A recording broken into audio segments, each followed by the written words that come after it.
Voyons pourquoi il est essentiel d'apprendre les kana dès le tout début de votre étude du japonais. Tout d'abord, les kana, de quoi s'agit-il? Il s'agit d'un double syllabaire, c'est-à-dire que c'est un peu comme un alphabet, sauf que à la différence d'un alphabet où il va y avoir un système consonne-voyelle, et bien là il va y avoir des syllabes. Il y en a deux, qui s'appellent les hiragana et les katakana, qui ont deux usages bien différents. D'ailleurs, pour suivre plus facilement cette vidéo, je vous invite à télécharger les deux tableaux des kana, hiragana, katakana que j'ai créés. Vous pouvez vous inscrire à mon site, c'est gratuit, et vous aurez les hiragana et les katakana sous les yeux pour mieux comprendre de quoi il s'agit. Donc, deux syllabaires dans lesquels il va y avoir un système consonne plus voyelle, en plus de la voyelle finale N qui se place toujours à la fin d'une syllabe, et il y aura toujours un doublet hiragana et katakana pour une syllabe donnée. Par exemple, pour la syllabe K, il va y avoir un hiragana et un katakana, là où en français on aurait une consonne plus une voyelle. Théoriquement, on peut écrire l'intégralité du japonais soit en hiragana, soit en katakana, même s'il y a des usages assez différents. Pour faire court, les hiragana servent globalement à écrire le japonais de base, ou alors la grammaire du japonais, tandis que les katakana sont plus souvent utilisés pour noter les onomatopées ou les noms d'origine étrangère. Pour faciliter la tâche du pauvre apprenant qui arrive dans l'univers du japonais et qui découvre ces caractères totalement exotiques, il existe un autre alphabet cette fois qui s'appelle les romaji et qui correspondent à l'alphabet latin. Romaji veut simplement dire caractère latin. Et théoriquement, on peut écrire l'intégralité du japonais avec. Et donc pour un néophyte, c'est très tentant de d'abord se reposer sur les romaji, parce qu'ils servent exactement la même chose que les kana, c'est-à-dire retranscrire le japonais, et en plus, c'est dans un alphabet que vous connaissez déjà. Mais trop vous reposer dessus, c'est tentant, mais c'est aussi une grave erreur. Et ça, je le vois dans certains manuels sur lesquels j'ai pu tomber, où pour vous faciliter la tâche, en apparence, eh bien, tout va être écrit, dans un premier temps, en romaji. Et pour moi, c'est catastrophique. Parce que le japonais utilise les caractères japonais pour son écriture. Théoriquement d'ailleurs, on pourrait écrire le français en katakana. D'ailleurs, il existe même des noms japonais d'origine française. Mais ce serait bizarre, on est bien d'accord. Si vous apprenez le japonais, c'est pour apprendre à écrire en japonais. Donc je vous invite à vous plonger tout de suite dans les hiragana et ensuite les katakana, parce que ça va considérablement vous aider. Alors que si vous restez sur l'alphabet latin par peur de sauter dans le grand bain, vous allez traîner ça comme un boulet, et plus vous allez retarder l'apprentissage des caractères japonais, plus vous allez le payer par la suite. Donc commencez tout de suite. Première bonne raison d'apprendre les kana tout de suite, c'est parce qu'ils font partie intégrante de la langue. Pour un japonais, le japonais écrit en romaji, en alphabet latin, est très étrange. Ça n'existe que pour des raisons stylistiques, donc lancez-vous tout de suite et vous allez déjà commencer à toucher du doigt la culture japonaise. La deuxième raison, ça va être que les kana sont logiques et relativement faciles à apprendre. Alors oui, évidemment, ça fait beaucoup de caractères à apprendre. Il y a 46 hiragana et 46 katakana.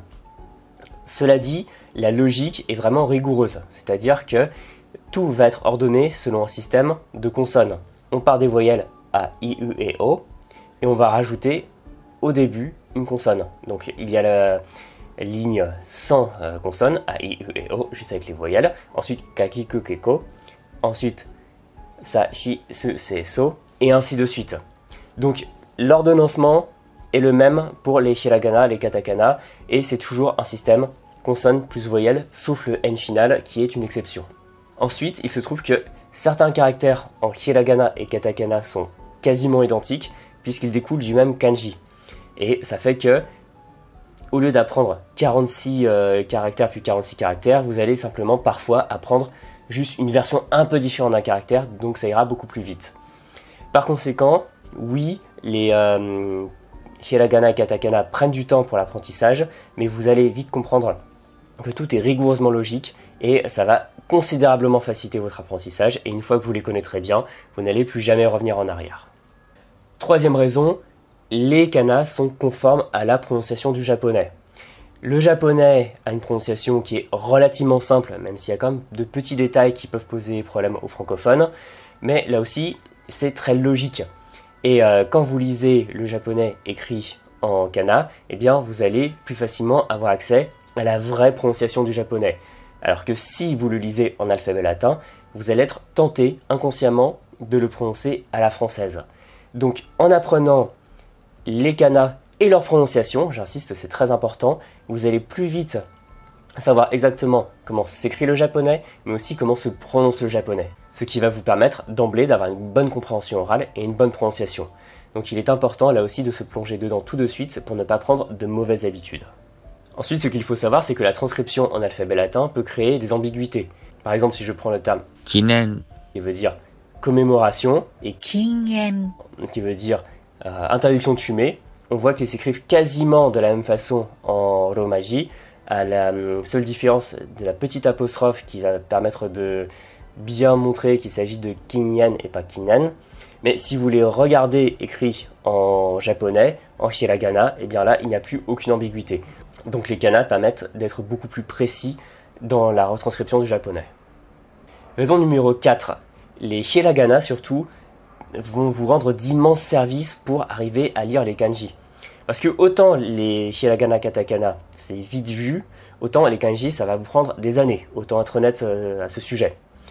Et les japonais ont créé un système qui s'appelle les furigana, qui permet d'annoter les kanji en mettant généralement des hiragana, très rarement des katakana, plutôt pour des raisons stylistiques, mais plutôt des hiragana, en indiquant leur prononciation. Et ça, vous allez le voir un peu partout, que ce soit dans des mangas, dans des jeux vidéo, dans la presse à destination des enfants ou des débutants, comme par exemple dans cet article de NHK News Web Easy, où la prononciation des kanji est indiquée par des furigana, qui sont donc écrits en hiragana.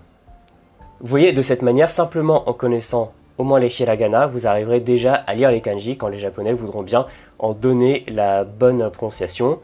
Et autre chose, quand vous lisez la prononciation, c'est-à-dire la lecture d'un kanji dans un dictionnaire japonais, ça va être normalement indiqué plutôt en hiragana pour la lecture kun et en katakana pour la lecture on.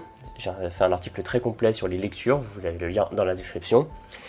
Et là aussi, vous allez avoir besoin des kanas pour savoir comment prononcer les kanji. Raison numéro 5, bien comprendre la grammaire du japonais. Les hiragana ont un intérêt qui est aussi de noter la grammaire du japonais. C'est-à-dire que quand vous voyez un verbe, eh bien, sa terminaison va être écrite en hiragana, les terminaisons des adjectifs c'est pareil, les particules c'est pareil, bref, tout ce qui touche à la grammaire du japonais est toujours écrit en hiragana. Donc connaître les hiragana, c'est déjà commencer à apprendre la grammaire du japonais. Donc ici, dans cet exemple, je reprends le même de la NHK, vous avez les particules, no, qui est la particule de la possession, vous avez ga, la particule du sujet, à nouveau un no, et ni, qui est la particule généralement du complément d'objet direct, ça peut être autre chose. Bref, vous voyez, les particules sont écrites en hiragana. Vous avez aussi, dans le verbe kawate, le radical écrit en kanji, mais la terminaison écrite en hiragana. Et pour l'adjectif warui, mauvais, eh bien vous avez le i qui est sa terminaison, qui est là aussi écrite en hiragana. Donc vous voyez, les hiragana sont la base de la grammaire du japonais, et donc il est indispensable de les connaître pour bien comprendre la grammaire du japonais.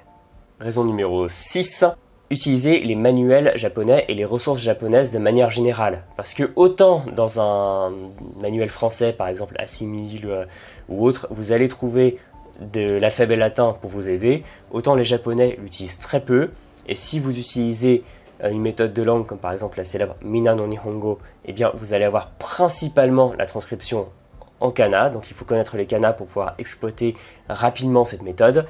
Et pour des méthodes de niveau intermédiaire à plus avancé, eh bien là, les japonais considéreront que vous avez déjà totalement acquis les kana, et si vous voulez utiliser des ressources japonaises, et je pense que vous allez être amené à en utiliser très rapidement, eh bien il faut connaître les kana, parce que c'est un indispensable pour pouvoir utiliser ces ressources. Ce qui nous amène au point numéro 7, eh bien ça va être l'accès aux ressources authentiques. Une ressource authentique dans le jargon, c'est une ressource faite par des locuteurs natifs, pour des locuteurs natifs, donc des ressources japonaises. Et par exemple, si vous voulez lire en japonais, eh bien, ne vous attendez pas à trouver de l'alphabet latin dans les livres en japonais, sauf pour des termes très pointus d'origine étrangère. Vous allez trouver uniquement des kanji, mais aussi des kana. Et c'est là qu'interviennent les furigana, qui sont parfois donnés, par exemple, dans les livres, dans les journaux, etc. Bref, si à un moment vous voulez vous lancer dans les ressources authentiques japonaises, oubliez les romaji, il n'y aura que des kana et des kanji. Donc là aussi, ça vous libère des ressources pour débutants un peu bébés. Et là, vous pouvez entrer dans le dur et aller directement vers les ressources en japonais. Raison numéro 8, la dernière, les kana font une excellente porte d'entrée vers les kanji. Déjà parce que les kana sont dérivés eux-mêmes des kanji. Donc vous allez pouvoir retrouver des kana qui ressemblent à des kanji, à leur kanji d'origine en tout cas. Et aussi, ils ont la même logique. C'est-à-dire que tout caractère en japonais, qu'il s'agisse d'un kana ou d'un kanji, va s'inscrire dans un carré, va avoir un ordre de traits bien précis, qu'il va falloir apprendre à suivre parce que vous allez en avoir besoin, par exemple, pour chercher dans un dictionnaire où vous allez tracer le caractère. Bref, une fois que vous connaîtrez les kana, vous serez bien mieux armé pour apprendre les kanji parce que vous aurez déjà acquis cette manière de penser japonaise, cette manière de procéder, de voir le caractère. Et là aussi, ça va vous rendre d'immenses services. Alors que si vous essayez de sauter directement de l'alphabet latin au kanji, vous allez vous noyer. Donc si vous êtes débutant en japonais, j'espère vraiment de tout cœur vous avoir convaincu d'aborder tout de suite l'apprentissage des kana. Si vous êtes un peu plus avancé, mais que vous avez essayé de mettre la poussière sous le tapis et vous avez un peu repoussé, que vous ne les connaissez pas très bien, eh bien je vous invite à vous y remettre tout de suite. Et pour terminer, je vous rappelle que vous pouvez recevoir 2 tableaux des kana, hiragana, katakana, en vous inscrivant sur Ganbare, en cliquant sur le lien dans la description.